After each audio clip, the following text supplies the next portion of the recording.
오늘 우리에게 주실 말씀 보겠습니다. 에스더 5장 1절에서 14절 말씀입니다. 에스더 5장 1절에서 14절 말씀 한 절씩 교독하겠습니다.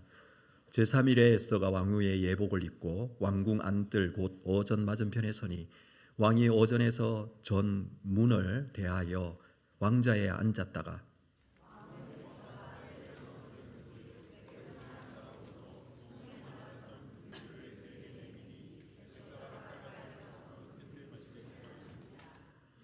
왕이 이르되 왕후 에스더여 그대의 소원이 무엇이며 요구가 무엇이냐 나라의 절반이라도 그대에게 주겠노라 하니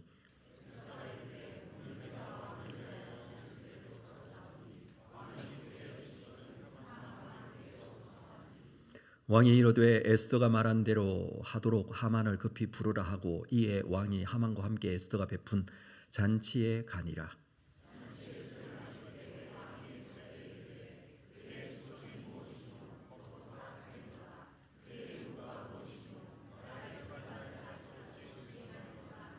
에스더가 대답하여 이르되 나의 소청 나의 요구가 이러하니이다.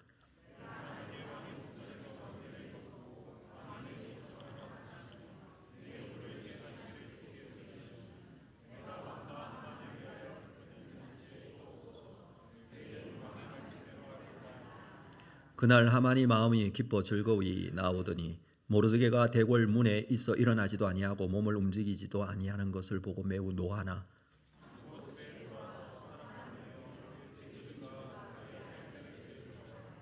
자기의 큰 영광과 자녀가 많은 것과 왕이 자기를 들어 왕의 모든 지방관이나 신하들보다 높인 것을 다 말하고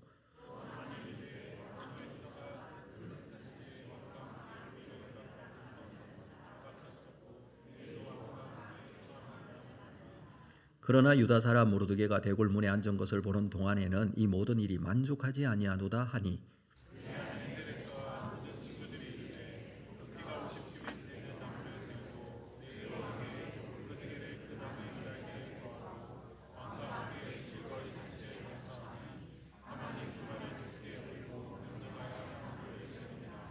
아멘. 준비하시는 것 하나님께 인사할까요? 보시면서 반갑습니다. 잘 오셨습니다. 사랑합니다. 축복합니다. 잘 지내셨습니까? 네, 반갑습니다. 자, 오늘 우리 에스더 말씀 이어서 좀 보도록 하겠습니다.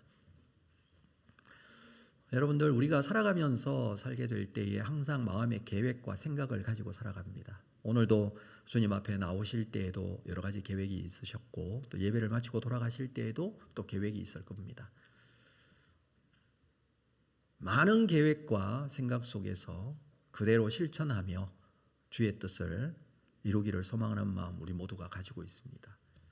자, 오늘 말씀의 제목이 에스더의 계획과 하만의 계획이라는 두 사람의 계획을 좀 살펴보면서 우리가 정말 하나님의 뜻 가운데 순종하며 살아가는 것은 무엇인지를 좀 깨닫고자 합니다.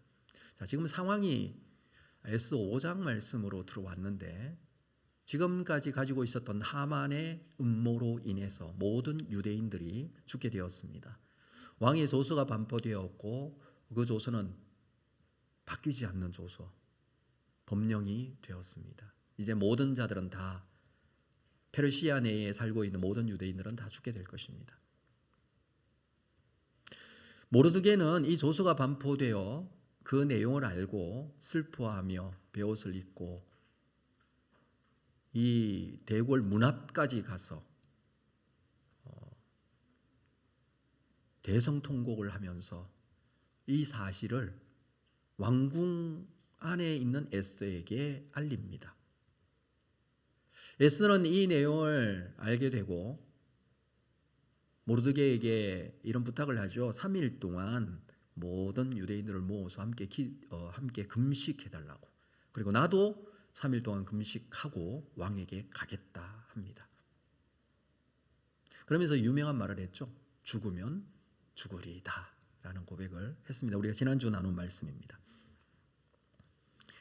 왕에게 가겠다는 것은 굉장히 중요한 결단이 될 것입니다. 왜냐하면 누구든지 왕의 부름을 받지 않고 왕에게 찾아가면 그 사람은 즉시 죽임을 당할 것입니다. 이게 규례입니다. 그 규례를 어기고 가겠다는 것입니다. 그래서 죽으면 죽으리이다 이 말을 했던 것이죠.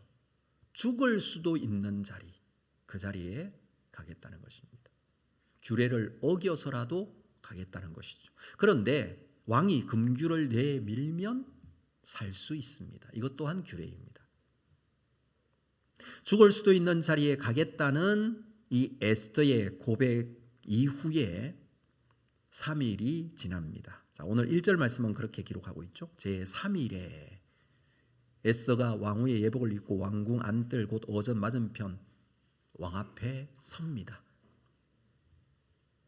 3일이라는 것은 금식한 시간을 말하기도 합니다. 이 금식은 첫째 날 오후부터 아마 시작이 되었을 것입니다. 모르드게로부터 소식을 듣고 나서 금식을 하겠다라고 했고 3일째 되는 날 오전까지는 아마 금식을 했을 것입니다. 시간적으로 따져보니까 한 48시간 만 이틀이 되겠죠. 근데 날짜로 보면 3일이 됩니다. 금식하면서 기도하고 마음을 정리하고 난 이후에 에스더는 왕에게로 갔습니다. 에스더는 왕후의 예복을 입고 이 자리를 찾았습니다. 죽음을 각오하고 왕궁 뜰 어전 맞은편에 섰습니다. 이전에 있었던 왕후 와스디는 왕 앞에 나오기를 거부해서 생명의 위협까지도 당했지만 에스더는 오히려 왕 앞에 나아감으로 인해서 생명의 위협을 당하고 있습니다. 죽을 수도 있습니다. 이곳은 왕이 있는 가장 안쪽 공간입니다. 왕이 부르지 않은데 찾아온 그 사람에게 금규를 내밀지 않으면 당장 끌려가 목숨을 잃게 됩니다. 우리가 이걸 너무 쉽게 생각해서 그래도 왕비가 들어왔는데 그래도 아내인데 뭐 그렇게 쉽게 죽일까라고 생각을 할 수 있습니다. 그러나 여러분 금규를 내밀지 않으면 죽을 수밖에 없습니다. 뭐 죽을지 살지 전혀 장담할 수 없는 그런 상황입니다. 이때 당시에 남아있는 이 유족들을 보면 그때 당시의 상황을 이 벽에 그림으로 남겨놓은 부분들이 있습니다. 그것들이 발굴되어졌는데 거기에는 페르시아의 왕이 이렇게 왕의 자리에 앉아 있고 금규를 가지고 있고 앞쪽에 누군가가 다가오고 있고 왕 뒤에는 도끼를 든 군사들이 이렇게 기다리고 서 있는 것입니다. 이 장면을 설명하는 부분이죠. 그냥 말로만 그런 게 아니라 실제로 이런 위급한 상황이 될 수도 있다는 사실을 우리에게 보여주는 부분이기도 합니다. 사실 그렇습니다. 에스더는 죽음을 각오하고 여기에 서 있는 것입니다. 에스더가 할 수 있는 가장 최선은 여기까지 와서 서는 것입니다. 사실 이곳에 나와 서는 것은 그렇게 쉬운 것은 아닙니다. 목숨을 걸고 나와야 되기 때문에 그렇습니다. 더 이상 적극적으로 최선을 다하는 방법은 없습니다.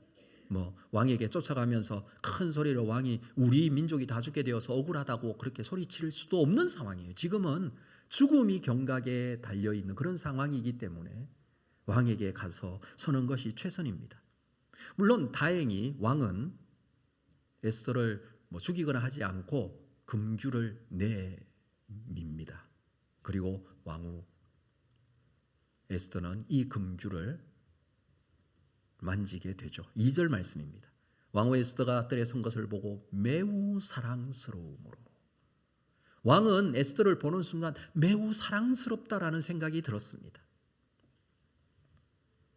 그래서 금규를 내밀고 그 금규 끝을 에스더가 만집니다. 여기 이 시점, 이 2절 말씀이 굉장히 중요한 분기점이 됩니다. 이 모든 전체의 이야기에서 딱 중간이 될 것입니다. 그냥 중간이 아니라 중요한 분기점이 된다는 것입니다. 자, 그동안에는 하만이 계획하던 대로 모든 일들이 진행되어져 왔습니다. 세상에 사는 방식이 이렇죠. 그 기준, 그 방법대로 진행되어져 왔습니다. 그것이 맞지 않는 순간이 딱 찾아옵니다. 그게 바로 지금 여기 이 분기점입니다. 하나님의 개입으로 그 지점부터 전혀 다른 기준의 적용을 받게 되는 지점. 이것을 분기점이라고 할 수 있는데 과학에서는 이것을 특이점이라고 합니다. 전혀 다른 기준을 가지는 지점. 에스더서에서는 왕이 에스더에게 금규를 내미는 이 시점, 에스더가 그 금규꽃을 만지는 순간, 지금까지 가지고 있었던 이 팽팽한 긴장감이 와해되어지는 순간이죠. 그리고 앞으로의 기준은 지금까지 있었던 하만이 가지고 있었던 이 세상적인 기준이 적용을 받는 것이 아니라 하나님의 역사하심의 기준에 적용을 받습니다. 그래서 이 시점이 중요하다는 것입니다. 세상의 기준으로 본다면 이 왕이 에스더를 반기는 것, 그것은 굉장한 행운일 것입니다. 또는 우연일 수도 있습니다. 어떤 사람은 운이 좋았다라고도 할 수 있습니다. 그러나 사실은 보이지 않는 곳에서 여전히 역사하시는 하나님의 일하심의 순간이 이 순간 드러나고 있는 시간이죠. 하나님께서는 이미 에스더와 유대인들을 위하여 하나님의 은혜와 또 하나님의 기쁨을 준비하고 계셨던 것입니다. 이제부터 에스더에게는 모든 긴장이 풀어지고 좋은 일이 있을 것입니다. 여러분, 이 순간이 중요하다고 그랬습니다. 왕이 금규를 내미는 이 순간 굉장히 중요한데 다시 한번 생각해 보면 이 순간이 있기 위해서는 에스더가 이 자리에 나와서 서는 것이 우선이었습니다. 그 자리에 나와야 돼요. 근데 그 나오는 것이 결코 쉽지 않습니다. 생명을 내걸어야 되는 시간이에요. 벼랑 끝까지 가서 서야 되는 시간이에요. 그런데 이 와서 서는 시간이 있기 위해서는 에스더가 가졌던 마음의 결단이 있었죠. 내가 죽으면 죽으리이다.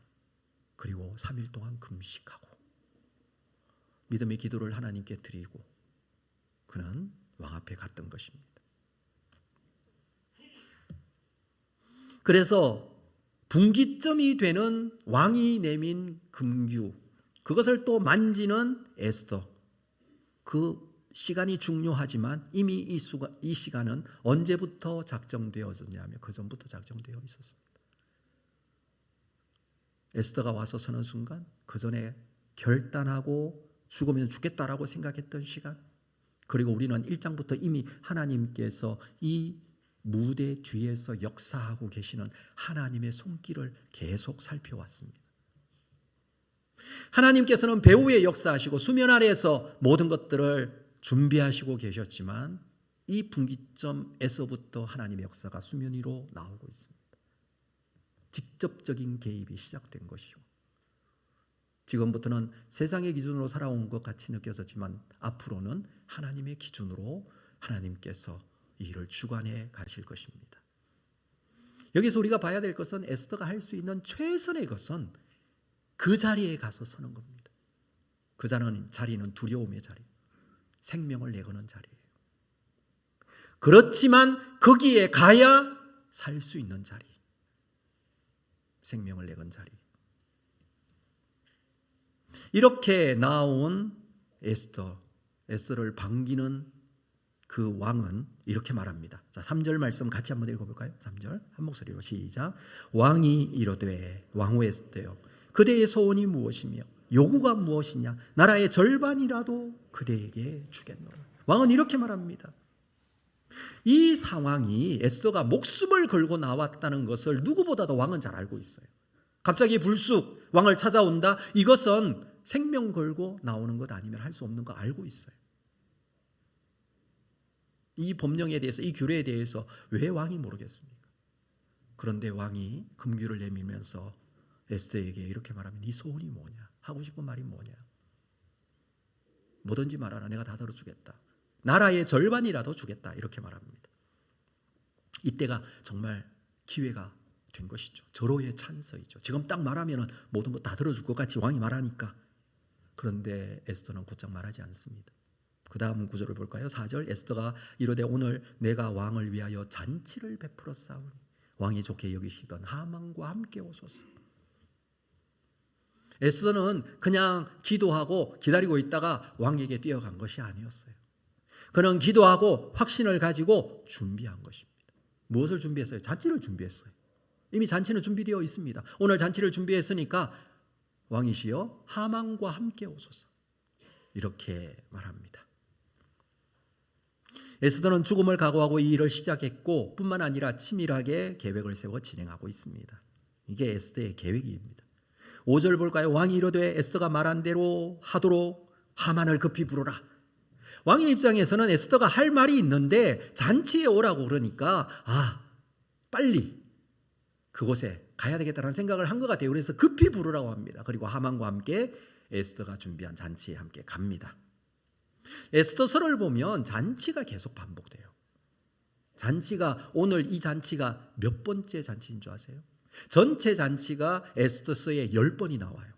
그 중에서 오늘 잔치는 6번째. 벌써 6번째? 이렇게 생각이 되시겠죠? 여러분 1장에서만 3번의 잔치가 나와요. 180일 동안 잔치가 있었죠. 끝나고 나서 7일 동안의 잔치가 있었죠. 그 잔치 속에 또 와스티가 만든 여인들만을 위한 잔치가 있었어요.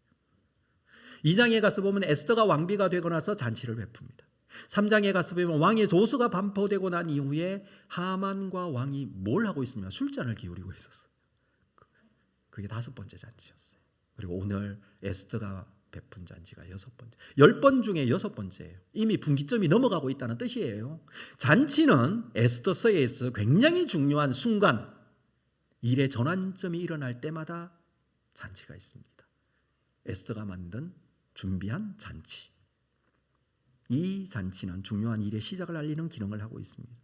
왕은 에스더가 하고 싶은 말이 무엇인지 궁금해서 그 자리에 급히 하만을 부르고 잔치 자리에 갑니다. 그리고 다시 말합니다. 6절에 보면 잔치에 술을 마실 때 왕이 에스더에게 이르되 그대의 소청이 무엇이뇨 곧 허락하겠느냐.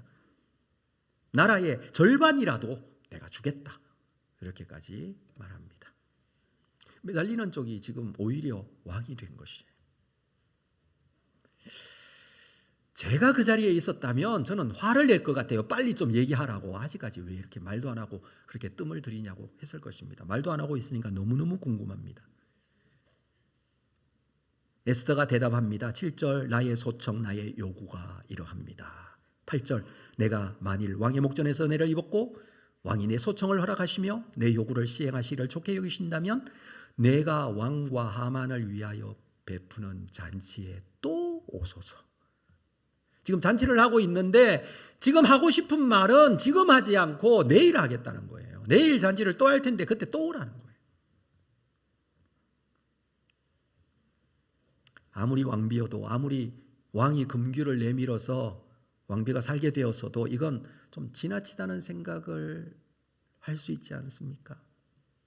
만약에 내일 지금 왕이 기분이 좋을까요? 안 좋을까요?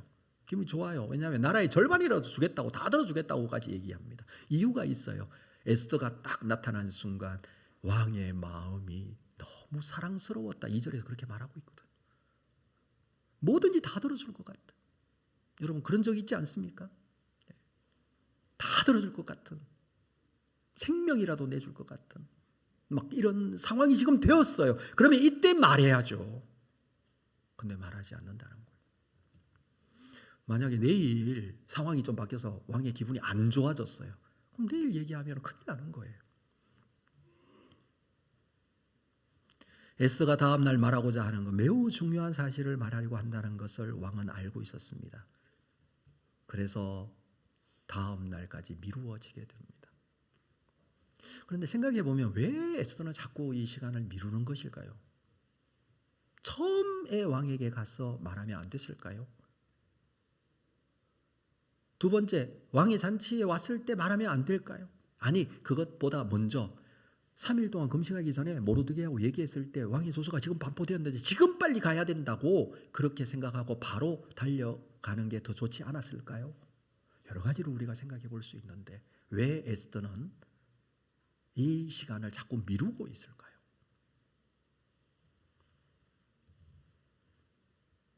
다음의 상황을 보면, 다음에 이 이야기에 전개되어지는 내용들을 보면 이렇게 미룬 것이 완벽한 시간이 돼요. 정말 잘한 것이 돼요. 우리가 다음 주에 또 보겠는데 정말 완벽한 타이밍이 돼요. 이렇게 미루었기 때문에 미룬 시간에 하만이 한 게 있어요.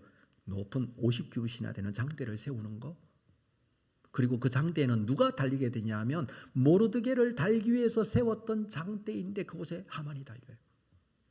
하나님께서는 이 미룬 시간에 하나님의 역사와 구체적인 하나님의 계획이 그대로 진행되어지는 시간으로 만들고 계세요. 완벽한 시간이 여기예요. 그런데 우리는 지금 에스더가 여기서 말했으면 좋겠고 아니 여기서 말했으면 좋겠고 이렇게 생각을 하고 있잖아요. 완벽한 시간은 여기 있는데. 그래서 에스더가 미룬 거예요. 그런데 이 완벽한 시간이 여기라는 것을 어떻게 알았을까요? 왕의 마음을 읽는 독심술이 있었을까요? 그렇지는 않을 거예요. 우리 같으면 그때를 참 기다리지 못합니다. 그때를 기다리지 못합니다. 기다리면서 하나님께서 일하시도록 하나님께서 역사하시도록 나 자신을 온전히 내어드리는 거 우리가 참 하기 힘들어합니다. 내가 먼저 나설 때가 많죠. 마음이 조급해지고 이 문제를 지금 내가 해결해야 될 것 같고 지금 안 하면 안 될 것 같고 지금 하지 않으면 불안해서 견딜 수가 없어서 빨리 해야 되는데 이렇게 생각할 때가 있지 않습니까? 기다리지 못하면 실수하고 넘어집니다. 만약에 에스더가 모르드게로부터 그 이야기를 들었을 때 내가 지금 왕에게 가서 얘기하겠다고 그렇게 달려갔다면 어떻게 됐을까요? 우리는 그 이야기의 내용을 장담할 수 없어요.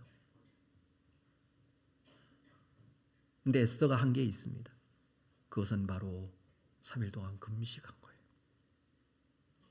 성경에서는 무엇 때문에 그때가 절호의 찬세였고 정확한 시간이었는지 알 수 없지만 에스더가 한 것을 보면 그는 3일 동안 금식했어요. 오늘 그 내용을 1절에서 뭐라고 얘기하고 있냐면 이렇게 시작이 되죠. 3일 후에. 3일 후라는 것을 여기서 일부러 그렇게 정확하게 말하고 있는 것은 에스더가 금식 3일 한 후에라는 뜻이에요. 왕에게 갔던 시간은 3일 후에 하나님께 충분히 기도하고 충분히 금식하고 하나님의 뜻을 충분히 묻고 난 이후의 시간이었다라는 거예요. 그렇게 갔기 때문에 하나님의 역사가 시작되는 분기점이 그곳에 있었던 것입니다. 여러분, 기도 시간은 우리에게 굉장히 많은 것을 보여줍니다. 우리가 생각하지도 못했던 것, 깨닫지 못했던 부분들을 알게 하는 시간입니다. 어떤 분들은 이렇게 얘기합니다. 어떤 사람들은 3일 동안 에스더가 금식했으니 얼굴이 헬쓱해졌을 것이고 더 이쁘게 보여서 왕이 모든 것을 들어주겠다 이렇게 해석을 하기도 합니다. 왜냐하면 보는 순간에 너무 사랑스러웠다라는 표현이 2절에 나오기 때문이에요. 보는 순간에 왕의 마음이 완전히 바뀐 것 같이 너무너무 사랑스러워 보이니까 모든 것 다 들어주겠다는 식으로 해석을 합니다. 근데 여러분, 미의 기준이 이때랑 지금이랑 달라요. 지금은 날씬해지고 얼굴이 V라인이 딱 나와야지 참 이쁘다 이런 얘기를 하지만 이때 당시에는 오히려 더 살찜이 많고 얼굴이 건강해 보이고 살이 있는 사람들이 미인의 기준이었어요. 그런 걸 보면 금식하고 갔을 때에 오히려 에스더의 얼굴이 좋지 않았을 거예요. 여러분 3일 동안 금식하면 얼굴이 안 좋잖아요. 그때의 기준으로 얘기하는 거예요. 그런데 왕이 그를 보고 사랑스러워질 수 있었던 이유가 뭘까요? 여기 사랑스럽다라는 이 단어는 히브리어로 헨이라는 단어를 쓰는데 여기에서 뭐가 왔냐면 헤세드라는 단어가 왔어요. 사랑스러움, 인애하심. 하나님께서 이 시간에 역사하신 거예요. 그리고 하나님의 그 역사를 에스더는 기도의 시간에 확인했던 거예요. 이미 이전에. 그가 벼랑 끝 같은 생명을 건 왕 앞에 설 수 있었던 이유가 바로 그 이유 때문에. 하나님께서 주시는 기도의 시간에 확신이 있었기 때문에 그곳에서 그 생명을 건 그 자리에 담대함을 가지고 갈 수 있었던 거예요. 그 담대함은 어디서 오는 거예요? 확신에서 오는 거예요. 어떤 확신입니까? 하나님께서 주시는 약속이죠. 하나님은 하나님의 구원에 대해서 이미 말씀을 통해서 우리에게 약속하신 부분들이 있어요. 그리고 그 약속의 말씀은 말씀대로 그대로 이루어질 거예요. 여러분, 우리가 봐야 될 것은 정확한 것은요. 눈에 이렇게 그냥 보이는 눈에 드러나는 현실이 아니에요. 우리가 봐야 될 것은 하나님의 약속이에요. 하나님의 뜻이에요. 하나님의 계획이에요. 이걸 볼 수 있는 눈이 필요해요. 이것을 기도를 통해서 에스더는 보게 되었고 그것을 자신의 계획으로 삼고 그 시점을 지금이 아닌 내일로 미룬 거예요. 하나님께서 주시는 확신을 가지고 시간을 미룬 거예요. 그 때가 하나님의 때라는 거예요. 그게 에스더의 계획이에요. 눈에 보이는 대로 계획을 세우는 게 아니라 하나님께서 주시는 약속으로 기도의 시간에 결정된 내용을 가지고 계획을 세운 것입니다. 다시 말해서 하나님의 계획이 에스더가 실행하는 계획이 된 거예요.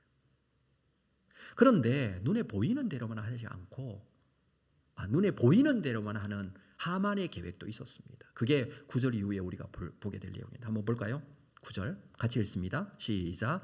그날 하만이 마음이 기뻐 즐거이 나오더니 모르드게가 대궐문에 있어 일어나지도 아니하고 몸을 움직이지도 아니하는 것을 보고 매우 노하나. 그날 잔치가 있었던 날 에스더가 준비한 잔치에 초청받아서 왔던 하만이 왕과 자기만 그 잔치에 초대받은 것을 알고 잔치가 끝나고 나오면서 너무 기뻤어요. 너무 좋았어요. 막 흥분되어져 있습니다. 자기를 이 제국에서 최고로 인정해 주는 것, 왕뿐만 아니라 왕비도 자기를 인정해 주니 너무나 좋았던 것이죠. 기분이 날아갈 것 같습니다. 그런데 다음 날 잔치에도 자신과 왕만 초대하는 거예요. 자, 이 사람은 눈에 보이는 대로 그대로 믿고 거기에 기준을 삼고 그것에 반응하는 사람이에요. 너무 기분이 좋아요. 그렇죠. 눈에 보이는. 근데 우리는 이 내용을 알죠. 이게 좋을 일입니까? 좋을 일 아니잖아요. 좋을 일 아니잖아요. 근데 하만의 입장에서 눈에 보이는 대로만 판단하니까 너무 좋은 거예요. 근데 눈에 보이는 게 또 있어요. 모르드게가 대궐문에 일어나지도 않고 몸을 움직이지도 아니하는 것을 보고 어떻게 합니까? 또 매우 노하고 있습니다. 화가 막 머리끝까지 또 나는 거예요. 너무 기뻤다가 너무 화가 났다가 왜 그렇게 합니까? 눈에 보이는 대로 반응하는 사람이에요. 눈에 보이는 것은 왕이 자기를 이인자로 삼고 그랬던 거. 또 눈에 보이는 것은 모르드게가 눈에 들어오니까는 너무 모르드게 때문에 지금 조수도 반포와 유대인들 다 죽이라는 계획도 세우고 이렇게 했는데 그 모르드게가 지금도 눈에 보이니 너무 화가 나는 거예요. 그래서 매우 노했다라고 그렇게 표현을 하고 있습니다. 집에 돌아옵니다. 11절 자기의 큰 영광과 자녀가 많은 것과 왕이 자기를 들어 왕의 모든 지방관이나 신하들보다 높인 것을 다 말하면서 자랑합니다. 12절 하만이 왕후 에스더가 그 베푼 잔치에 왕과 함께 오기를 허락받은 자는 나밖에 없었다고. 나만 그곳에 갔다고 막 자랑합니다. 내일도 왕과 함께 청함을 받았다고 자랑합니다. 그런데 이 모든 것이 만족스럽지 못해요. 왜? 13절 볼까요? 그러나 유다 사람 모르드게가 대궐문에 앉은 것을 보는 노간에는 이 모든 일이 만족하지 아니하리라. 눈의 가시처럼. 아니 그 모르드게만 없으면 내가 세상에서 가장 행복한 사람이 될 텐데 이 인간 때문에 이 화상 때문에 막 이렇게 생각했을 거예요. 막 속에서 얼마나 많은 분노와 불거리는 생각들이 올라왔을 거예요. 자, 하만의 이야기를 듣고 있던 아내 세레스 이름이 또 나와요. 아내 세레스는 높이 50규빗의 나무를 세우자고 제안합니다. 그리고 내일 왕에게 가서 당신이 그래도 제국에서 제일 가는 두 번째 제2인자이고 왕이 제일 신뢰하는 사람이니 왕에게 가서 모르드게를 나무에 매달게 해달라고 요청만 하면 왕은 들어줄 거라고 계획을 세워요. 그리고 그것을 하만에게 이 계획을 말해줍니다. 이 아내의 계획이 이 하만의 계획이 된 거예요. 아내의 이야기를 듣고 하만이 그대로 해요. 이것을 뭐라고 합니까? 환상적인 커플이라고 합니다. 이러한 사람이 있었어요. 성경에 보면 누구냐면 아합과 이세벨 그리고 오늘 하만과 세레스 죄를 짓는 일에 함께하고 있습니다. 여러분 근데 이 상황이 어떻습니까? 갑자기 모르드게가 위기에 처했어요. 모르드게는 유대인으로 나중에 아달월 12월이 되면 다 유대인들 죽이게 될 때 다 죽게 될 때이지만 그런데 그 전에 지금 아비월이잖아요. 1월이잖아요. 1월 달에 이미 모르드게가 죽게 된 거예요. 지금 내일이면 이 상황이 그대로 이루어 세상적인 가치 기준에 맞게끔 진행된다면 하만에 의해서 모르드게가 죽게 돼요. 그렇지만 분기점이 지났다고 그랬죠. 그때부터는 그 기준이 아니죠. 세상의 기준이 아니죠. 하나님의 기준으로 적용이 되어지죠. 하나님께서 이 나무에 모르드게를 매달지 못하게 하십니다. 자, 그 부분은 다음 주에 우리가 또 함께 나누겠습니다. 오히려 여기에 하만이 달리게 됩니다. 하만은 지금 눈에 보이는 것으로 만족하고 눈에 보이는 것으로 화를 내고 있습니다. 눈에 보이는 것은 언제나 함정이 있어요. 눈에 드러나는 것, 이게 진리가 아니에요. 그게 진실이 아니에요. 그것만 가지고서 바라보고 산다면 정말 불행해질 수도 있습니다. 하만은 눈에 보이지 않는 부분을 보지 못하고 있습니다. 이것이 하만의 불행입니다. 그래서 우리 믿는 사람들, 우리들은 보이는 것만 즐거워하기보다는 보이지 않는 세계를 볼 수 있는 눈을 가지고 있다는 사실을 우리는 다시 한번 기억해야 합니다. 그래서 눈에 보일 때에 슬픔의 시간, 어려움의 시간, 힘든 시간만 눈에 들어오더라도 그게 다가 아니라는 사실을 우리는 알아야 한다는 것입니다. 지금의 상황이 그렇습니다. 이 조서가 반포되어진 이 상황, 다 죽게 된 상황, 절체절명의 위기에 있는 상황, 세상적인 가치 기준에 본다면 왕의 법령이 조서가 선포된 이 상황, 다 죽게 된 그것은 더 이상 어려움이 없을 정도로 힘든 상황이에요. 그런데 이때 뭘 봐야 돼요? 무엇을 봐야 돼요? 에스더는 금식하고 기도하면서 하나님의 계획을 보는 거예요. 하나님의 뜻을 분별하는 거예요. 하나님께서 주시는 확신과 믿음을 가지게 된 거예요. 사실 여러분, 하나님 나라는 눈에 보이지 않아요. 그런데 하나님 나라를 우리는 믿고 있지 않습니까? 여러분, 하나님이 눈에 보이십니까? 그러면 하나님이 안 계신 겁니까? 에스더서에는 하나님이란 이름은 한 번도 나오지 않아요. 눈에 안 보여요.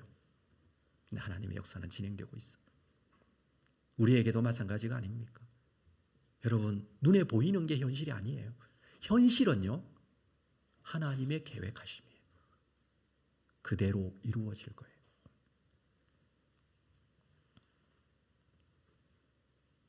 눈으로 보는 동안에 여러분, 결정해서는 안 됩니다. 이루어지는 현실 속에서 절망스러운 상황이 있더라도 거기서 결정해서는 안 돼요. 하나님께서 가지신 계획이 현실이 될 거예요. 그리고 그 계획은 하나님의 말씀 속에 있어요. 그리고 그 말씀 속에 있는 하나님의 계획을 확인하고 믿고 정확하게 영적인 은혜와 능력으로 우리의 것이 되는 시간이 기도하는 시간이에요. 에스더는 그 약속의 말씀을 3일 동안 금식하면서 기도했어요. 여러분, 금식은 음식을 먹지 않는 것이죠. 무슨 의미가 있을까요? 내가 나의 삶의 육신적인 생명보다 더 중요한 사항이 여기 있다라는 의미로 음식을 안 먹는 거예요. 모든 감각의 모든 생각과 모든 것들이 거기에 집중되어져요. 금식해보면 정말 음식 생각밖에 안 나요. 모든 냄새가 거기에만 집중해요. 음식 냄새에만 집중이 돼요. 정말 그래요. 그럼에도 불구하고 금식하면서 이 기도의 제목을 가지겠다라는 것은 그것보다 더 중요한 하나님의 뜻을 구하는 거예요. 이게 금식이 가진 의미가 아닙니까? 그리고 그 하나님의 뜻에 대한 확신을 가지고 담대함으로 그곳에 설 수 있었던 에스더였던 것이죠. 그래서 에스더의 계획은 하나님의 계획이었습니다.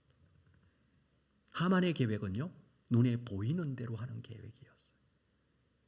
그는 한 사람 모르드게 때문에 자신의 인생이 완전히 무너진 사람이 되었어요.